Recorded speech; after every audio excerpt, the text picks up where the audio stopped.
तो बच्चों मैंने आपको कल बताया था पर्सनालिटी के बारे में। पर्सनालिटी एंड पर्सनल ग्रूमिंग आपका, जैसे कि मैंने सिलेबस देखा होगा, सिलेबस भेजा था, देखा किसने? उस पे लिखा है पर्सनालिटी एंड पर्सनल ग्रूमिंग, हमारा व्यक्तित्व और हम अपने व्यक्तित्व को कैसे निखार सकते हैं, पर्सनालिटी को अपनी कैसे चार चांद लगा सकते हैं। जैसे फॉर एग्जाम्पल मैं आपको कुछ जर्नली बातों से शुरू करेंगे, क्योंकि वही वाली बात, अगर हम किताबी ज्ञान को एकदम पढ़ने लग जाते हैं तो थोड़ा सा बोरिंग हो जाता है। देखो, जब कभी हम अपने आप को तैयार करते हैं, तैयारी तो कहेंगे ना उसे, कपड़े पहनते हैं अच्छे। फॉर एग्जाम्पल तुम्हें किसी शादी में सम्मिलित होना है, शादी में सम्मिलित होने के लिए आप क्या क्या करते हैं जाने के लिए? बताओ जल्दी जल्दी। मैचिंग के कपड़े निकाले, प्रेस करें, बिल्कुल। अगर प्रेस, पारस सुनो मेरी बात, बिल्कुल सही बोला। प्रेस नहीं करोगे तो क्या होगा? कोई शादी से तो नहीं, एक मिनट सुनो, प्रेस नहीं करोगे कपड़े, कोई शादी से तो बाहर कर नहीं देगा, क्या होगा?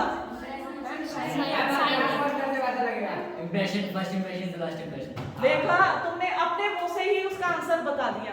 हमारी पर्सनैलिटी से अगर हम कपड़े मुचड़े हुए, सलबट पड़े हुए पहनेंगे तो कोई हमें देखेगा, कहेगा कैसा लग। प्रेस कपड़े जो होते हैं हमारी पर्सनैलिटी पे चार चांद लगाते हैं, हमारे मुख को निखार देते हैं। ठीक है, आपने कपड़े निकाल लिए, साड़ी पहननी है, सूट पहनना है, बॉयज ने कुछ अपना कोट पैंट निकाला, जेल वेल लगा लिया, बालों को चिपका लिया, काला चश्मा लगा लिया ऊपर से, ठीक है, ठीक है, परफ्यूम छिड़क लिया, तो इससे कैसे लगोगे? जेंटलमैन, है ना? तो ये देखिए, मेरी बात समझने की कोशिश कर रहिएगा, ये चैप्टर ही कुछ इस तरह का है। इन सब बातों को मुझे आपसे करना पड़ेगा, क्योंकि that's a matter of personal grooming. Gentleman तो दिखेगा, लेकिन ट्रस्टफुल और नेचर अभी बता रही हूँ, आ रही हूँ मैं, उसी पे आ रही हूँ। देखो, हम कपड़ों को निकालते हैं, लड़कियां होती है मैचिंग के इयररिंग, मैचिंग की बैंगल्स, फिर लिपस्टिक, फिर वो मेकअप, राइट, मेकअप भी पार्ट है इसका। मेकअप किया, अपने आप को तैयार कर लिया, फिर हम शादी में गए, शादी में देखते ही साथ आपकी मम्मी या रिलेटिव्स, क्या लग रही है, सुपर्ब। तो कहने का मतलब बच्चों इतना है, जिस प्रकार कपड़े हमारे व्यक्तित्व को निखारते हैं, कपड़ों को भारी आवरण, मैं उसे कहूंगी, हम ड्रेसअप होते हैं, कपड़ों को पहनते हैं और अपने आप को चमका लेते हैं। इसी प्रकार हमारा बिहेवियर भी, कपड़ों के साथ साथ हमारा बिहेवियर जो होता है, हमारे व्यक्तित्व को चार चांद लगा देता है। जो हमने कल पर्सनैलिटी पढ़ा, व्यक्तित्व पढ़ा, मैंने बताया था प्राचीन काल में व्यक्तित्व का मतलब आता था सिर्फ व्यक्ति के भारी दिखावे से, कितना लंबा है, कितना चौड़ा है, गोरा है, काला है, कपड़े अच्छे पहने हैं, ये सब उसके व्यक्तित्व को बताते थे। लेकिन वर्तमान समय में व्यक्तित्व की जो डेफिनेशन है वो चेंज हो गई है। यहाँ कपड़ों के साथ साथ हमारा बिहेवियर, हमारी बुद्धि, हमारी इंटेलिजेंसी जिसको कहती है, वो मैटर करती है। हम कितने चतुर हैं, कितने चालाक हैं, कितने चपल हैं, कितने तुरंत बुद्धि हैं, वो मैटर करता है। आप कहीं जा रहे हैं, ठीक है, सडनली कहीं आग लग गई, आप देखिए आग लगी, भागो। एक तो ये हो सकता है, दूसरा ये हो सकता है आप उसको बचाने का प्रयास करेंगे, अपनी तरफ से कोशिश करेंगे। तीसरा, आपकी तुरंत बुद्धि कहेगी सबसे पहले ये वॉच करना कि वहां पर कोई मौजूद तो नहीं है, या मेरे पास मोबाइल है, तुरंत आपने फोन मिलाया, फायर ब्रिगेड को फोन कर दिया। तो ये क्या है? तुरंत बुद्धि। आज की तारीख में आपकी पर्सनैलिटी आपके कपड़ों के साथ साथ आपके बिहेवियर, आपकी इंटेलिजेंसी, इन पर डिपेंड करती है। हम उसी की बात कर रहे थे, टाइप ऑफ पर्सनैलिटी। कल मैंने शेल्डन के अनुसार तुम्हें पर्सनैलिटी के प्रकार बताए थे। आज मैं कुछ उसी पर्सनैलिटी को इंडियन पर्सपेक्टिव में, भारतीय दृष्टिकोण में जो व्यक्तित्व है वो 3 प्रकार के माने गए हैं। श्रीमद् भागवत गीता, उसके अनुसार ऐसा माना गया है व्यक्ति 3 प्रकार के होते हैं। व्यक्ति में गुण 3 प्रकार के होते हैं। ऐसा माना गया था, सतोगुण, रजोगुण और तमोगुण, और उसी के आधार पर व्यक्तित्व का निर्धारण किया गया है। किसमें? श्रीमद् भागवत गीता में। भारतीय दृष्टिकोण, इंडियन पर्सपेक्टिव के अनुसार, according to Indian perspective, Shrimad Bhagavad Gita के अनुसार व्यक्तित्व के 3 प्रकार हैं, 3 टाइप्स ऑफ पर्सनैलिटी। पहली है सतोगुणी व्यक्तित्व, रजोगुणी व्यक्तित्व और तमोगुणी व्यक्तित्व। पहला प्रकार देखिए, सतोगुणी व्यक्तित्व ऐसे व्यक्ति के लिए आता था जो बहुत बुद्धिमान, बहुत होशियार, बहुत दयालु, कृपालु। सतोगुण आता था ऐसे राजाओं के लिए, राजसिक गुणों के लिए सतोगुण लिया जाता था। राजसिक ऐसा माना जाता था जो राजा या राजा के प्रवृत्ति के लोग होते हैं, बहुत निर्मल, कोमल हृदय, दयालु होते हैं। बुद्धि, इनके साथ साथ वो बुद्धिमान भी होते थे। प्राचीन काल में जितने भी बड़े राजा, महाराजे या साम्राज्य, महाजनपद देखे गए, और जो उनके राजा होते थे उनको सबको इस श्रेणी में शामिल किया गया है, वो है सतोगुणी व्यक्तित्व। फिर से रिपीट कर रही हूं, सतोगुणी व्यक्तित्व का मतलब होता है जो कृपालु हो, दयालु हो, ईमानदार हो, सबको समदृष्टि हो, सबको समान रूप से देखने वाला। कहते ना, राजा तो उस पिता के समान है, प्रजा उसकी परिवार है। वो सबको एक दृष्टि से, समान दृष्टि से देखता है। साथ में साथ बुद्धिमान भी होता है, चतुर भी होता है, तभी तो वो राज्य चला पाता है। बड़े बड़े, अगर हम इतिहास के पन्नों को खंगालने का मतलब देखें या पढ़ें, तो हमें देखने में आया बहुत से राजाओं के जो राज्य का काल है वो अति संक्षिप्त था, शुरू होने से पहले ही समाप्त हो गया था। सिर्फ उनके बुद्धि के कारण उन्होंने कुछ ऐसे कृत्य करे कि प्रजा ही उनको नापसंद करती थी और उनका शासन ज्यादा दिन चल नहीं पाया और वो समाप्त हो गया। तो सतोगुणी व्यक्तित्व ऐसे व्यक्तित्व के लिए आता है जो लोग बहुत बुद्धिमान, समय के पाबंद, ईमानदार, चतुर, दयालु, कृपालु होते थे, साथ ही साथ इंटेलिजेंट भी। उनमें शस्त्र चलाने में निपुणता होती थी, पढ़ने में निपुणता होती थी। और आज भी अगर देखो, बात प्राचीन काल की या पहले के काल की नहीं है, हम आज एग्जाम्पल लेते हैं इसका। धर्म को भूल जाइए, आप कास्ट को इस समय भूल जाइए, धर्म को भूल जाइए, रिलीजन एंड कास्ट मेरे सामने वो बिल्कुल मैटर नहीं करती। अगर आपके अंदर गुण है ईमानदारी का, दयालु है, कृपालु है, साथ में साथ आप बुद्धिमान भी हैं, आपको कोई शक्ति ऐसी नहीं है जो आगे निकलने से रोक सके। मैंने कई बार आपको एग्जाम्पल दिए हैं, कई बार आपको समझाया है और ये सब बातें बताई हैं कि आज की तारीख में, आज जिस प्रेजेंट एरा में हम लोग जिसे मॉडर्न एरा बोलते हैं उसमें जी रहे हैं, तो उसमें व्यक्ति के गुण कहाँ इंपॉर्टेंट होते हैं? व्यक्ति जाति से नहीं पहचाना जाता, व्यक्ति धर्म से नहीं पहचाना जाता। हमारी वर्तमान की राष्ट्रपति कौन है, जानते हैं आप कोई? द्रौपदी मुर्मू। द्रौपदी सब जानते हैं ना? आवाज नहीं आई? Yes ma'am. आप जानते हैं वो किस उस जाति से है? एसटी क्या होता है? मैं scheduled tribe. Very good, scheduled tribe, वो अनुसूचित जनजाति से है। कहने का मतलब, मेरी बात समझो, आज आपके अंदर गुण है, आपके गुण आपको बिल्कुल ऊंचाइयों तक ले जा सकते हैं। आप ये मैंने कहा था ना, सफलता पैसों की मोहताज नहीं होती है। पढ़ने के लिए पैसे नहीं चाहिए, दिमाग चाहिए, बुद्धि चाहिए। आज इतनी स्कॉलरशिप्स हैं, इतनी सारी किताबें हैं। मैंने खुद आपको बताया, मैं बहुत अच्छी बैकग्राउंड से नहीं थी, लेकिन आज जहां मैं खड़ी हूं बहुत सॉलिड हूं, क्योंकि मैंने अपने पैरों पर खड़ा होना सीखा। और सिखाया किसने? मेरे पेरेंट्स ने। उन्होंने शुरू से ही मुझे बताया कि बेटा पढ़ने के लिए सिर्फ इसकी जरूरत पड़ती है। तुम्हें बताऊंगी ना कि पीएचडी तक मेरे कितने पैसे खर्च हुए, तुम कहोगे मैडम इतने का तो हम मोबाइल रिचार्ज कराते हैं। मैंने कितने कम पैसों में पीएचडी की है, कितने कम पैसों में अपने पेरेंट्स को ग्रेजुएशन, सिंपल सामान्य जाति से हो, कोई वो भी नहीं मिलती थी किसी स्कॉलरशिप वगैरह, लेकिन बहुत कम पैसों में सफलता हासिल की है। आज मैंने कोई कोचिंग भी नहीं ली थी जहां मैं आज इस प्लेटफॉर्म पे खड़ी हूं। कहने का मतलब यदि आपके अंदर व्यक्तित्व, आपके अंदर के गुण अच्छे हैं तो आप सामान्य से उत्कृष्ट की ओर जा सकते हैं। बड़े बड़े आईएएस, पीसीएस, बड़े बड़े राजनीतिक नेता, पॉलिटिशियन, बड़े बड़े उद्योगपतियों को मैंने ऐसे देखा है बिल्कुल बिल्कुल फर्श से अर्श, अर्श कहते हैं आसमान की ऊंचाइयां, फर्श जमीन, जिनको जमीन से उठकर मैंने आसमान तक जाते देखा है। तो हमारे अंदर के गुण प्रेजेंट एरा में हमारे आउटफिट के साथ साथ हमारे गुण इंपॉर्टेंट होते हैं, हमारे बिहेवियर इंपॉर्टेंट होता है, हमारी सब चीज, हमारे वैल्यूज इंपॉर्टेंट होती है, हमारे मूल्य इंपॉर्टेंट होते हैं।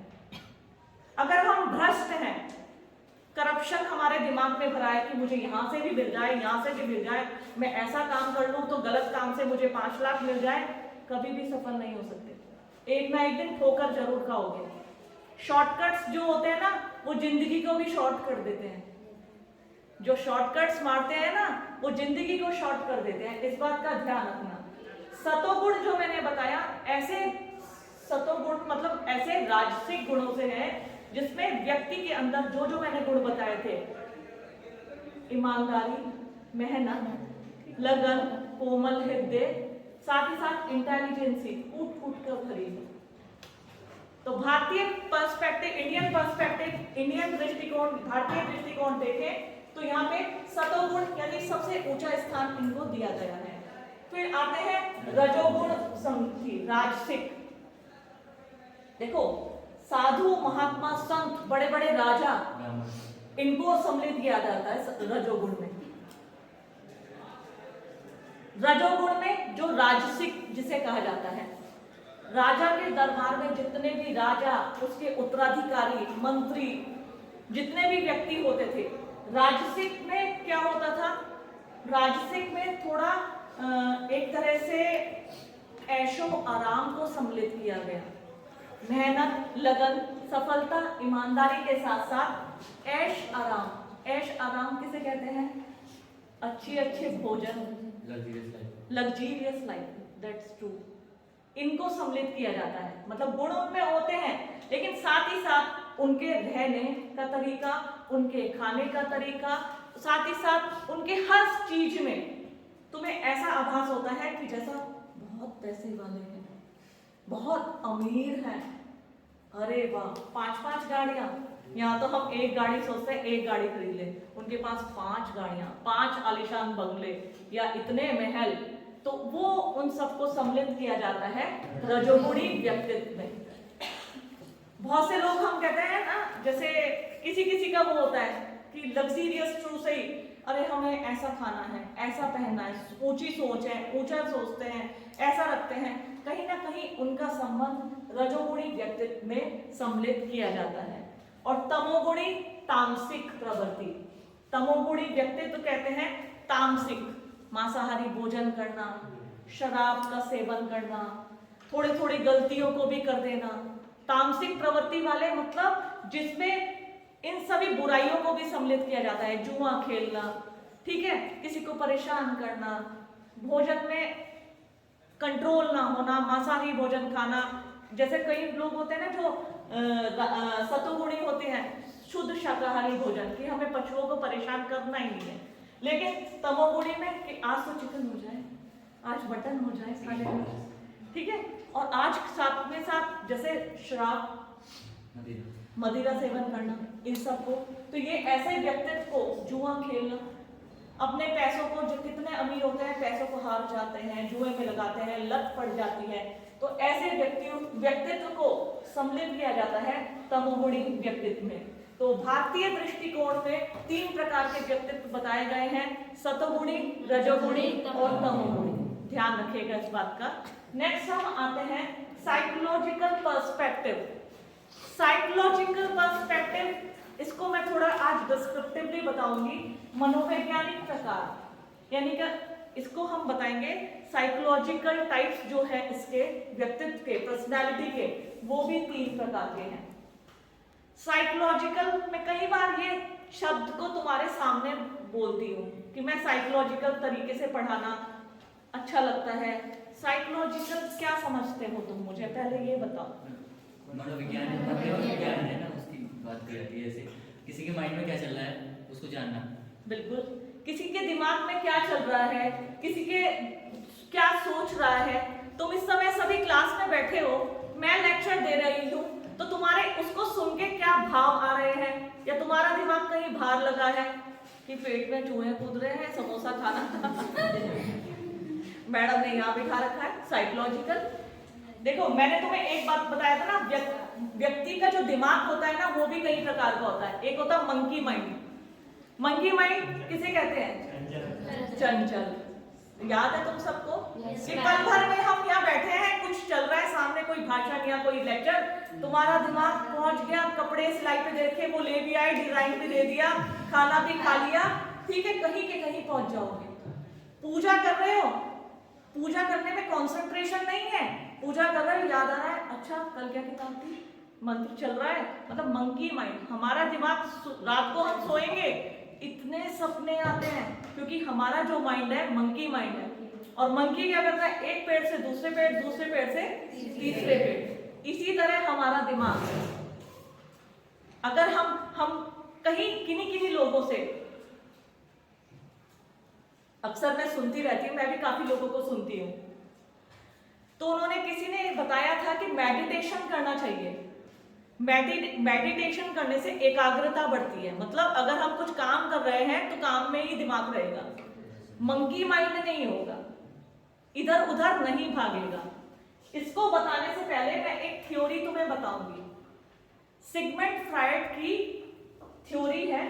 फ्रायड एक मनोवैज्ञानिक थे, सिगमंड फ्रायड। सिगमंड फ्रायड ने कहा था व्यक्तित्व का विकास कैसे होता है। व्यक्तित्व मतलब जैसे हमारी पर्सनैलिटी, बहुत ध्यान से सुनना, इंटरेस्टिंग भी है और साथ के साथ इंपॉर्टेंट भी है। सिगमंड फ्रायड ने कहा था कि व्यक्ति जो सोचता है ना किसी भी बात को, वो 3 तरीके से सोचता है, उसके अंदर 3 भाव है। वो भाव क्या है? Id, ego and super ego. Id, ego and super ego. Id, ego और सुपर ईगो। इसको हिंदी में कहेंगे इद, अहम और परा अहम। अहम मतलब अहंकार। ध्यान से समझना, फ्रायड कहते थे कि व्यक्ति का जब विकास होता है ना, व्यक्तित्व का, देखिए खुद मैंने ये ऑब्जर्व किया तो मुझे अपने आप में ये सही लगा। आज मैं फ्रायड की थ्योरी आप लोगों को बता रही हूं तो इसको बताने के पीछे एक लॉजिक है।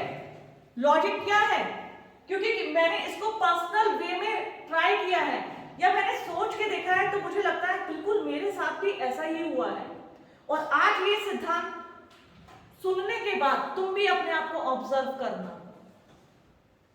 कि वो इसको क्यों कहते थे और इसको क्यों साइकोलॉजिकल पर्सपेक्टिव में सम्मिलित किया गया है। देखिए, सिगमंड फ्रायड कहते हैं किसी भी व्यक्तित्व का जब विकास होता है या व्यक्ति सोचता है तो वो 3 चरणों से होकर गुजरता है, जैसे इड, अहम और परा अहम। इसको एक एग्जाम्पल से समझाऊंगी आप लोगों को। एक व्यक्ति बहुत दिन से भूखा है, 10 दिन से उसे खाना नहीं मिला है और वो अत्यंत पीड़ित है, भूखा है, बस उसके दिमाग में ये चल रहा है कि मुझे कहीं से भी भोजन मिल जाए। वो एक दुकान पे गया, उसने देखा कुछ खाने का सामान रखा है, वो उसको देख रहा है, उसके पास पैसे नहीं है लेकिन भूख भी लगी है। अब उसने सोचा पैसे तो मेरे पास नहीं है, ऐसा करता हूं उठा लेता हूं उसको चुपके से, कम से कम उठा लूंगा, खाऊंगा तो पेट तो शांत हो जाएगा। ऐसा लग रहा है अगर मुझे खाने को नहीं मिला तो मैं अपना शरीर ही त्याग दूंगा। तो व्यक्ति की जो भूख है वो है उसका इड जो मैंने बोला है। जो व्यक्ति की भूख है वो व्यक्ति का इड है, जो उससे कह रही है कि भूख पेट को भर, इस समय कुछ मत सोच, ना तुझे नींद आएगी भूखे पेट, और तू मर भी सकता है। तो व्यक्ति की भूख कहलाती है ईड। फिर ईगो, चोरी कर ले, उठा के भाग जा, कैसे भी कर, इस पेट की भूख को शांत कर। ईगो क्या कहता है, उसको परिस्थितियों के चाहे गलत तरीके से चाहे सही तरीके से काम को पूरा कर भैया, है ना। समझना मेरी बात, हमारी ईगो अभी अपने अपने कमियां भी, मैं भी अपनी कमी बताऊंगी, तुम्हारी कमियां भी बताऊंगी।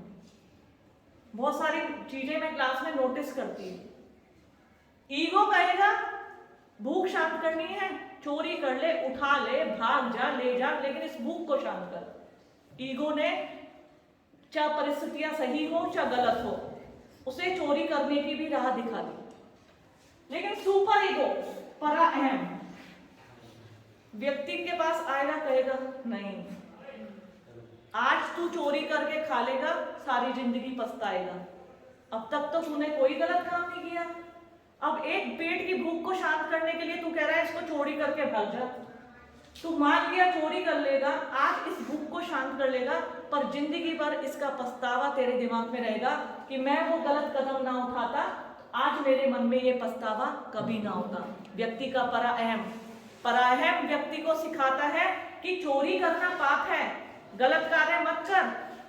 मैं एक सलमान खान की पिक्चर देखी थी, शायद तुमने भी देखी हो, वो नाम तो मुझे याद नहीं है, कि जब वो सोचता है तो दो व्यक्ति ऐसे सीन लगे हुए निकल के आते हैं। हाँ आगे चल, वो कहता है नहीं भाई रुक जा, कुछ था ना, दो भूत निकल के आते हैं उसके अंदर से, हैं गॉड तो सी ग्रेट हो, ऐसे ही ना। कई बार जैसे फिल्मों में हम देखते हैं तो कोई व्यक्ति सोचता है तो पीछे से एक आत्मा टाइप सोल निकल के आती है, चल आगे बढ़ जा, इस काम को कर। दूसरी कहती है नहीं बिल्कुल मत कर, रुक जा, ये तुझे गलत बता रहा है, गलत राह पे ले जा रहा है। That is our ego and super ego. वो हमारा अहम और पराअहम है। अहम तो हमें कहता है जा ले, कर ले, क्या देख रहा है, चोरी गलत है, चोरी कर ले, काम तो हो जाएगा तेरा। पराअहम कहेगा कभी मत कर, इस चीज को करेगा सारी जिंदगी पछताएगा, इस चीज को मेहनत करके शान के साथ जिएगा। तुझे भूख शांत करनी है, चल 2 मिनट किसी की लेबर कर ले, मेहनत कर ले, उस 2 पैसों से तू कमा के खा, वो भूख जो शांत होगी ना, तुझे मन भी तसल्ली होगी, दिमाग भी सेटिस्फाई होगा, और तू जिंदगी शान से जिएगा। तो कहने का मतलब, फ्रायड कहते थे सेम हमारे साथ भी ऐसा होता है। कई बार परिस्थितियां ऐसी होती है, अनुकूल और प्रतिकूल हमारे सामने आती है।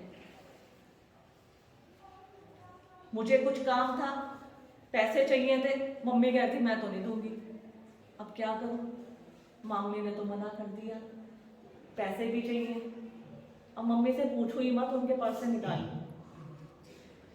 अब तो ये हो सकता है उनसे पूछो ही ना, वो तो मना कर रही है, लेकिन उनको मैं कैसे समझाऊं, मैं अपनी जगह सही हूं, मुझे पैसे दे दो और कल तक मैं आपके वापस कर दूंगी, पर वो दे ही नहीं रही है, मान ही नहीं रही है, तू पक्का वापस नहीं करेगी, जबकि मम्मी मुझे पता है मेरे पैसे आने हैं, आप प्लीज दे दो, वो मान नहीं रही। चुपचाप मैंने उनके पर्स से पैसे निकाल के अपना काम कर लिया, सिंपल ना, उनको पता चला, मेरा काम भी हो गया।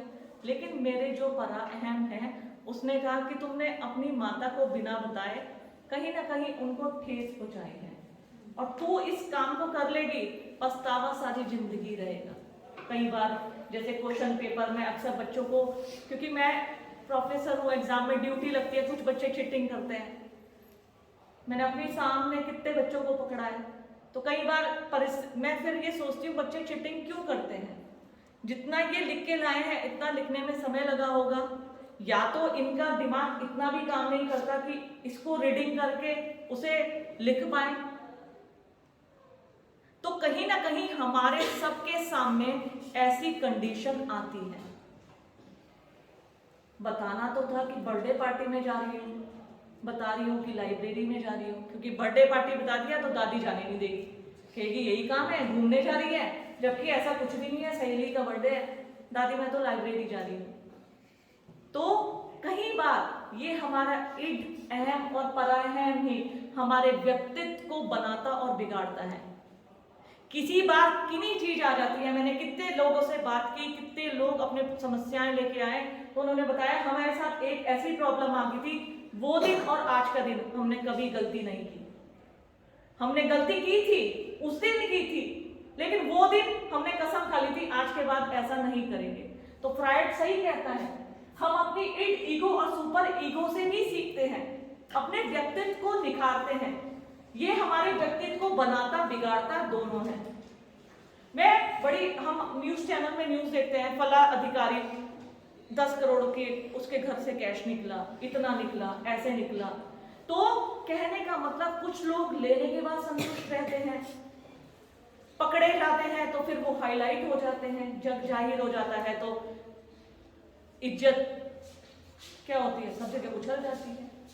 तो कहीं ना कहीं फ्रायड की जो ये थ्योरी है, id, ego and super ego, हमारे व्यक्तित्व के लिए इसको बनाती और बिगाड़ती है। छोटी छोटी बातों में क्लास में ठेस लग जाना। मैं देख रही हूँ, एक दिन मैंने ड्रेस के लिए 3 बच्चों को बाहर निकाला था। हालांकि डिपार्टमेंट जाके मुझे पछतावा हुआ था, सचिन भी था उसमें, मुझे लगा, और पारस तुम भी थे, तुम भारी बैठ के पड़े थे, फिर मुझे लगा मुझे ऐसा नहीं करना चाहिए था, बच्चों को मौका देना चाहिए था। मैंने रियलाइज किया मुझे अपनी गलती, लेकिन वो 3 अच्छी लड़कियां उस दिन के बाद आज तक मुझे क्लास में नजर नहीं आई, यानी उनकी ईगो हर्ट हो गई। मैडम ने हमें क्लास से निकाल दिया था, अब हम क्लास में नहीं जाएंगे। टीचर को अपनी गलती रियलाइज, एज अ टीचर मैंने फील किया। आज किसने मुझसे पूछा था, मैडम मैं ड्रेस में नहीं हूँ, बैठ जाऊँ। मैंने कहा बेटा बैठ जा, कोई बात नहीं। कई बार सर्कमस्टेंस ऐसी होती है, ड्रेस है, एक ही जोड़ा है, प्रेस नहीं है, या धुली नहीं थी, या कहीं और जाना था, लेकिन मेरा बच्चा क्लास तक तो चल के आ रहा है ना। तो मैंने अपनी रिस्पॉन्सिबिलिटी को उस दिन रियलाइज किया। फोर्स तुमको सबको करूंगी, कोई बात नहीं, एक दिन आ गए, कोई ऐसी बात नहीं है, मैं तुम्हें क्लास में बैठने को मना नहीं करूंगी, लेकिन हाँ रोज रोज आओगे तो उसकी मैं परमिशन भी नहीं दूंगी। लेकिन मुझे उन लड़कियों की ईगो भी पता चल गई, ईगो हर्ट हो गई। मैडम ने आज हम तो इतने इंटेलिजेंट थे, तनु मैडम ने क्लास से निकाल दिया। तो इन सब चीजों को दिमाग में नहीं रखना, मन में नहीं बिठाना, ये हमारी पर्सनैलिटी पे बैड इफेक्ट भी डालती हैं, गलत इंप्रेशन जिसे कहते हैं। अब हम आते हैं उन साइकोलॉजिकल टाइप में। साइकोलॉजिकल टाइप में हमारी जो पर्सनैलिटी होती है वो 3 प्रकार की होती है, अंतर्मुखी, बहिर्मुखी और अभयमुखी। अंतर्मुखी इंट्रोवर्ट इसको बोलते हैं। इंट्रोवर्ट मतलब हम कहते हैं ना किन्हीं लोगों को अंदर ही रखते हैं बातों को, बस आंखें चलती रहेंगी, मतलब बाहर उठ के नहीं आता, अंदर ही चलता। अच्छा ठीक बताऊंगी तुझको मैं, टाइम आने में बताऊंगी। मतलब निकलता नहीं है मुझसे, सोचते हैं, और उनका चेहरा अंदर ही अंदर चक्की चलती रहती है। कहने का मतलब अंतर्मुखी व्यक्ति अपने भावों को बाहर व्यक्त नहीं करते, सोचते रहते हैं, अंदर ही डिसीजन ले लेते हैं, अंदर ही किसी व्यक्ति के बारे में राय बना लेते हैं, ये तो बहुत खराब है, अब तो इसके साथ कभी बैठना ही नहीं है।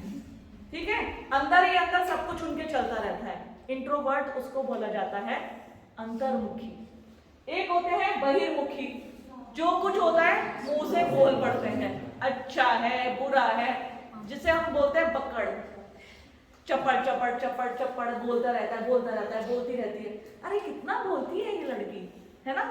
जो व्यक्ति अपने भावों को व्यक्त करता है, आज पता क्या हुआ, आज तो मुझे सुबह ऐसा सपना आया, और सपने में मैंने पता क्या देखा, तेरे को ही देखा।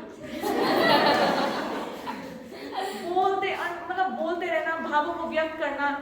हंसी है, आज पता मैंने खाने में क्या खाया, आज की सब्जी में तो नमक ही नहीं था, मम्मी ने नमक ही नहीं डाला। मतलब हर चीज को बताना। आज मेरी दादी बीमार है, मुझे बहुत बुरा लग रहा है। आज मैं बहुत खुश हूँ, पता क्यों, हम जयपुर जा रहे हैं। हर चीज को एक्सप्रेस करना। बहिर्मुखी व्यक्ति अपने भावों को, अभिव्यक्ति को बाहर परोस देता है। परोस देता है इन द सेंस सब कुछ बता देता है, इसको कहते हैं एक्सट्रोवर्ट। उभयमुखी दोनों। अंतर्मुखी भी बहिर्मुखी भी। जब वो खुश होते हैं तो वो बहुत बात करते हैं, जब वो दुखी होते हैं तो उनसे कितने भी क्वेश्चन कर लो उसका रिप्लाई जो माइकल लाल दे दे है ना, जिसे कहते हैं ना मूडी। मूडी नहीं कहते हैं, ये तो बहुत मूडी है। अपना आप खुश होगी तो ये हमेशा बड़ी भंडारा खाने भी चलेगी, और जब इसका मन नहीं होगा तो ये कॉलेज की कैंटीन तक भी नहीं जाएगी। तो इसको हम बोलते हैं एम्बिवर्ट, अंतर्मुखी, बहिर्मुखी और अभयमुखी। तो व्यक्तित्व के 3 प्रकार होते हैं। साइकोलॉजिकल टाइप, बच्चों आपके एग्जामिनेशन में जो क्वेश्चन आ सकता है वो क्वेश्चन आ सकता है कि व्यक्तित्व किसे कहते हैं। क्वेश्चन लिखिए आप सभी लोग,